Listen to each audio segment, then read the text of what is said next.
gone. It's the end. That's it. The Audi R8 has gone and gone forever. 2023, the end of 2023, marks the end of Audi's mid-engined supercar.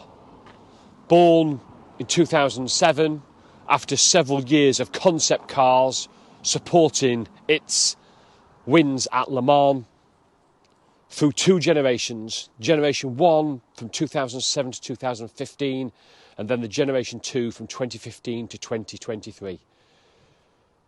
Multitude of engines, multitude of gearboxes, a multitude of different variants. 16 years that have put Audi right at the forefront of supercars. And today sees the end of it. It's a sad day. But one of the reasons why, only just a few months ago, I picked up this, the original Gen 1. The baby V8 4.2 litre, developing 414 brake horsepower through Audi's rear bias quattro system and a 6-speed open-gated manual gearbox. And this week, I'm going to take a look around this car, tell you some of the key features, why I love it so much, and then take it on some of the local roads and tell you what I think of this now fast becoming legendary Audi. Welcome to this week's Fast and Fun. So the Gen 1 V8, mid-engined, it's the same engine gearbox, or very similar engine gearbox that you found in the B7 RS4. Other than the one in the R8 is dry sumped. Two main reasons for that. One is because they can actually get the engine lower, and you'll see how low the R8 stands during this video. So they can get the R8 engine lower because they can put the oil reservoir elsewhere. But the second reason, probably the most important reason, was because then under high cornering loads, you don't suffer oil starvation because you're in a pressurised system. So dry sumped V8, mid-mounted, to in my case, a 6-speed manual gearbox. We'll talk more about that. Fabulous gearbox, open-gated, Ferrari-esque looking, really. Shifts absolutely brilliantly. There was an arch, and that was the base model. You could have, and the base price was 76k for the manual. You could have optioned the R-Tronic at the time, which was really an automatic manual, for an extra 5k, which put the R-Tronics up to 81,000. But they've actually become less desirable now because it's a very old system and doesn't work as well as the later S-Tronic, which was a twin clutch system that came out in about 2012 and was much better. But for me, the R8 is only the R8 because of that manual gearbox. And by the way, only the Gen 1s had manual. The Gen 2s were all automatic, Tiptronic. And for me, it had to be the Gen 1. I wanted manual. I just think it gives you that much more driver involvement. Power is same as the RS4, 414 brake horsepower, but it's not delivered until just under 8,000 RPM. So 7,800 RPM is max power. Torque's down at about 320 pound-foot of torque, so not a huge amount of torque on offer. And the car's not particularly light either. It comes in at about 60 kg. And that's probably because of the added weight associated with having a quattro system. But the difference with this R8 system is that it's very much rear biased. So it can only put a maximum of 30% to the front wheels. And in normal driving, it's about 15%. And if needs be, it can be 100% rear-wheel drive. So it definitely feels more rear-wheel drive than four-wheel drive when you're driving it. Base stats of the car aren't nowadays massively impressive. So 0 to 60 comes in and around 4.5 seconds, with the top speed just shy of 190 miles an hour. The R8s came out the factory new at 76,000. For the R-Tronic versions, they were 81,000. There was a whole sequence of options, and I've written some of them down because it took me a bit of time to find all the options. Mine is, I wouldn't call it poverty spec, because it's got the things that I really need, cruise control and things like that, parking sensors. I think both those are handy, especially parking sensors, because it's a very wide car at over 1.9 metres. So, yeah, the list price, it was 76,725 for the manual.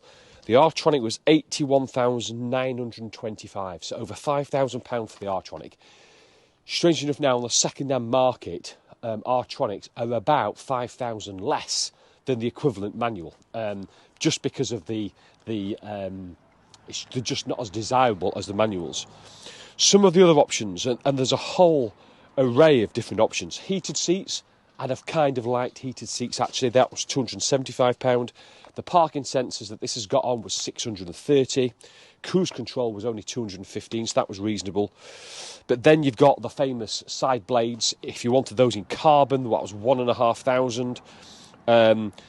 The extended leather option, which gave you leather all in and around the cabin, that was £2,500. You could have had Alcantara headlining at £1,100. You could have an interior carbon trim at £1,650. So some big eye-watering numbers. Not as much as the engine bay for the carbon trim at £2,750. A favourite one is the B&O Bang & Olufsen sound system at £1,200. But to tell you the truth, if you've got an aftermarket exhaust on it, I don't even play the radio on here. We'll come on to the infotainment system later. And for me, I never play anything because all I want to listen to is that V8 howl. And the only disappointment thing, I think, poverty spec, is the seats. To get electric seats, it was over £800. So they are, believe it or not, actually mechanical adjustment. So there's no electric seats in here. So let's just take a walk around the car with me holding the camera. So some of the key features of the R8. It is subjective. Gen 1 for me was all low, wide, swoopy lines, quite curvy. The Gen 2s became very much a hard and more chiselled look, like they've been chiselled out of granite and rock, rather than the softer curves of the Gen 1. It's definitely individual views in regard to the aesthetics of the car, but for me, I just think the Gen 1s look absolutely stunning. First things to notice, you've got how low the car sits. It doesn't necessarily easy to see here on the camera, but it sits very, very low with this huge clamshell bonnet. So there's no front wings on the R8. The clamshell goes right, incorporates both front wings and the bonnet, and it is a huge thing that will move and have a look at the front in a minute. The clamshell actually sits over the top, so the lights are actually slightly recessed within and under the clamshell, and it just gives it quite an aggressive, like your sort of grinning look of the Audi 8 from the front. All the vents at the front there, putting through air straight into your radiators and condensers at the front. And I think it's got a really menacing look. Colour-wise, there is not a great deal of options for the majority of R8s and Gen 1s. Black, white, silver, grey, they're the large colours. There's a few other ones that you can find, but they're the primary colours. So there's not many, really, colours to choose from. In standard, they came with these 5 twin-spoke 19-inch alloys with monstrous 8-piston calipers, massive discs, running on, from factory they came on Pirelli P0s. Mine's on P0s at the moment. I may decide to move back to my favourite tyre, the Michelin Pilot Sport 4S's or S5s when they eventually get released on the market. So huge wheels and pads and discs. In fact, the actual pads within the front calipers, these there's the twin pads. So there's a pad at the top and the pad underneath. They're so big. If you look down the side of the car, the normal feature is everybody goes to the side blade because that's what R8 was known for. But for me, there's a couple of really interesting features here. If you take this edge here that runs the whole way down the side of the car, from the front all the way across the side blade and over the rear of the rear arch. But running below it is a more subtle line that actually doesn't start until we get into the door, and it slowly builds. And what happens is that the lower half of the door actually goes into the car to create your vent for the engine. But at the same time, they've done it so it actually moulds into the door handle. So very, very clever design there. And what it does, it just gives you that sort of pinched view of the car before it bulges back out again through the side blade to the rear wheel. The side blade is definitely what created the design feature, really. The top part is no vent for the engine. That's just a blank. But what a brilliant design feature! A multitude of colours, many in different colours to the main body of the car. What that does, it enables this big expanse here in this third quarter to be broken up much, much better. And it really is a lovely styling cue for the Gen 1s. At the back, on the back wheels, there you can see again massive calipers, but also a smaller caliper at the back for the handbrakes. So the handbrakes got its own specific caliper on the rear wheel. Ferrari, Lamborghini style, the clear glass screen with these air vents just releasing heat out of the engine bay, and you can see straight in at either, say, the V8 or in the bigger brother, the 5.2 litre V10 as well. But the V8, it's a wonderful, wonderful piece of kit there, and who doesn't want to be able to see your engine when you peer through that rear screen? If you look at the back, you've got the long, thin rear lights there with the vents, and traditionally on the V8s, it's twin pipes. In fact, it is twin pipes if you look up the oval, but twin pipes, the ovals with the V10s. This one's got an aftermarket exhaust on it. It's got a Capristo exhaust, which really, really does bring out the best noise from that V8. When you step further back, it's not here. One of the best views for me here is just how wide and how low the R8 is. Fabulous for me looking car. Just above the registration plate, there's a rear camera, actually. It's part of the parking feature there, just buried just above the registration plate. This is the rear spoiler that gets deployed when you go above 70 miles an hour, and then it will drop again once the speed drops below 25 miles an hour.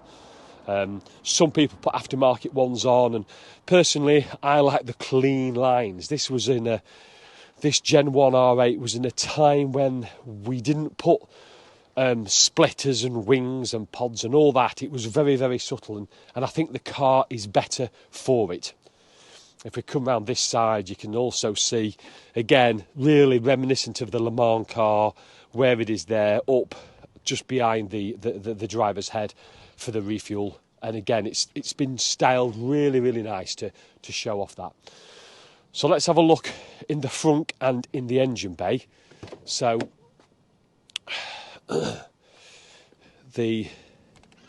that's the front release, and that's the engine bay release. So let's have a look at the front first. So there's not a lot in here. You're going to expect, and it's a big old unit, a really big cavernous space here, and it's all a little bit disappointing, to tell you the truth. It's quite a deep recess, but it's only about 100 litres of storage. So that's a limiting factor. That's one of the main negatives of the R8, actually, is you can get 2, maybe 3 soft bags in there. You'd probably just about have enough to get there for a week away, but it's touch and go. What's dressed behind all this? Well, you've got to think it because it's got the Quattro system. There's all the drive line to the front wheels as well, so that all needs space. And by the way, the battery sits actually just behind here, and I know that because 2 weeks into ownership, I had to replace that battery. And you've got a really quick release panel here to get to your battery terminals.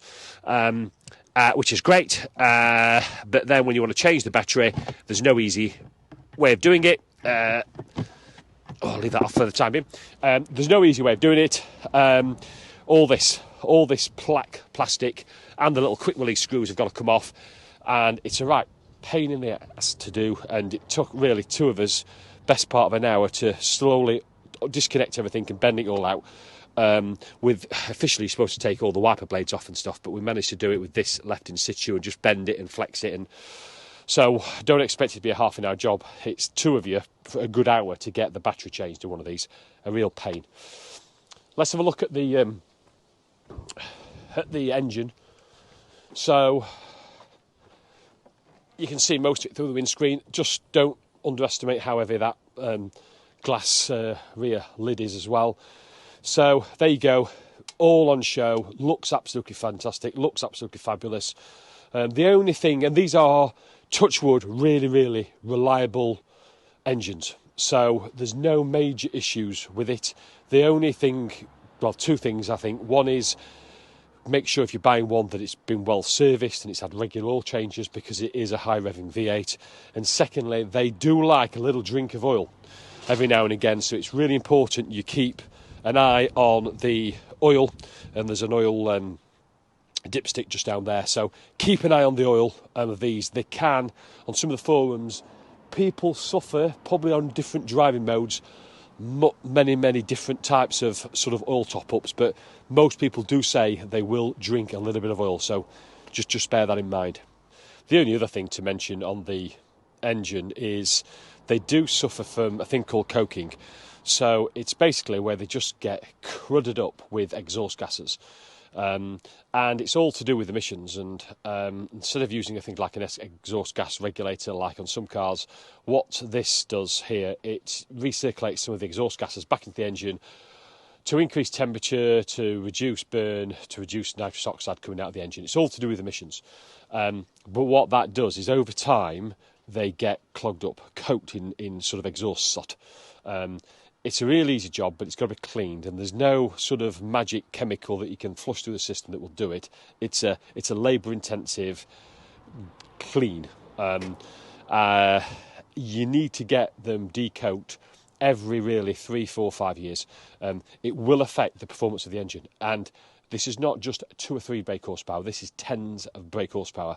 I know a guy of mine whose RS4 B7 before it was decoat was running about nearly 50 brake horsepower, down from the standard 414 brake horsepower. So massive performance. So again, labour intensive, a little bit spenny to do, but certainly something that you need to do with these V8s. Right, let's go into the show you some of the features in the cabin. So when you open the door, the window just drops very slightly. And what a lovely cabin to step into. I think first of all is the seats. You can get wing backs in some of the cars, and I couldn't find one wing backs. They're quite a premium actually. This one's only done 37,000 miles now just. There's a little bit of fraying here, but it's very minimal considering it's a 15-year-old car. It's a 2008 this with 37,000 miles on the clock. Many seats on the R8s, and this has just got the early stages of a little bit of a ripple, but a lot of them do ripple badly on the bases. This is really good, one of the best ones I've seen actually, and they are premium feel, and they give you plenty of support as well, so really nice seats. If you look into the door card as well, it's one of those quirky cars that actually the door card is very different. On the driver's side, it's the passenger side, and that's because there's the arch, and this is part of the arch here that keeps the driver really sort of like almost a cockpit.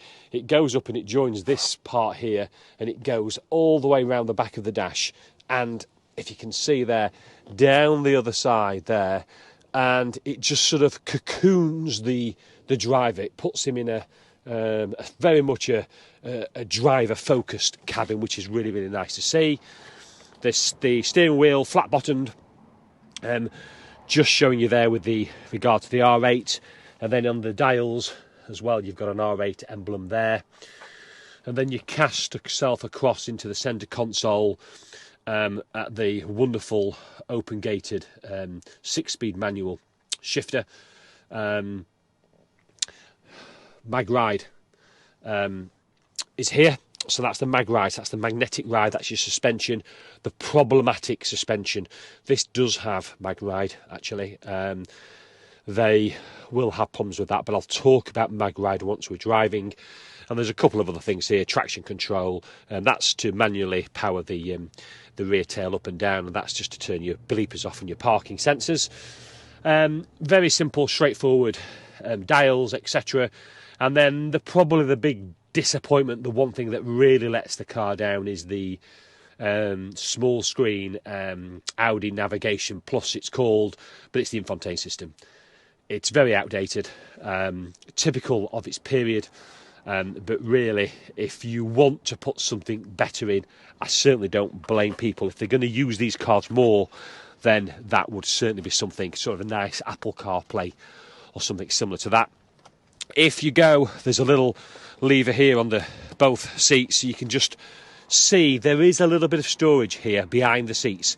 It's not a great deal, but you could get, again, another couple of soft bags if you were touring for, say, for a few days. There's a little bit of space there, and plus, actually, I forgot to mention mine has got the wonderful 6 CD stack. So that's a walk round of the car done. Now, before we take it out on the road, just a bit of buying advice, if I can. There's a video done by a guy called Ricky Elder at Audi Performance in Swindon. He's done both a V8 and a V10 Gen 1 buying guide. Strongly recommend you go and have a look at those videos. The sort of 30-40 minutes, he's Mr. R8 in the country, very, very knowledgeable. I strongly recommend you watching both those videos. The short answer from regard to the V8s is there's only 2 or 3 things you've got to watch out for. Mag Ride is absolutely one of them. The magnetic ride, they're really expensive to replace, about £1,500 a corner, so you could be looking at a bill at £6,000 just to replace the Mag Rides, knowing very well that there's a design issue that they will leak and seep again. So my rears were done only a couple of years ago. It's all clean, bill of health at the moment. But again, a lot of people take them out of Mag Ride and put it back onto coilovers. There's a few pros and cons, but it's a financial decision that people do that. So Mag Ride, definitely watch for that, because that's a big hit in regard to that. The other one is on rear suspension. So some of the lower suspension arms, etc., they are now obsolete. You can't get them for the Gen 1 V8s, and you have to convert it to V10. To convert it to V10, you've got to do both sides and the whole suspension. And again, you're looking at thousands there to rebuild the V10 suspension on the back of a V8. Big cost item. And then there's a few other bits and pieces. Clutch is an engine and gearbox out, probably 3.5k. Similar for the aircon compressor as well, if that fails. But, and I know it sounds really, really expensive, but if you buy a good one, if you buy one in a good condition, with decent mileage that's been looked after, I think it's a lower risk than perhaps it first appears. The one bit of advice I would do is go for a PPI, pre-purchase inspection. Many of the specialists do it. RE Performance do it.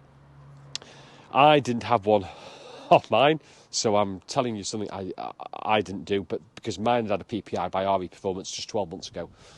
So when I bought the car, I knew it had only done 1,000 miles in 12 months since its last pre-purchase inspection. So I took it to Ricky after I'd bought it and had a post-purchase inspection. And fortunately for me, largely it was niff-naff and trivia. The odd incorrect nut or bolt or washer or whatever, it was minimal, perished, fuel cap seal, that sort of level, good news. But again, it's certainly worth getting them inspected, because if you buy the wrong car, you could be in for some hefty bills to get it up to the right condition. Simple things again, pads and discs, make sure they're in good condition. So that's it. That's the walk around. That's having a look at the features, some of the styling features of the R8. Let's take it out now onto some of my favourite B roads here in Gloucestershire.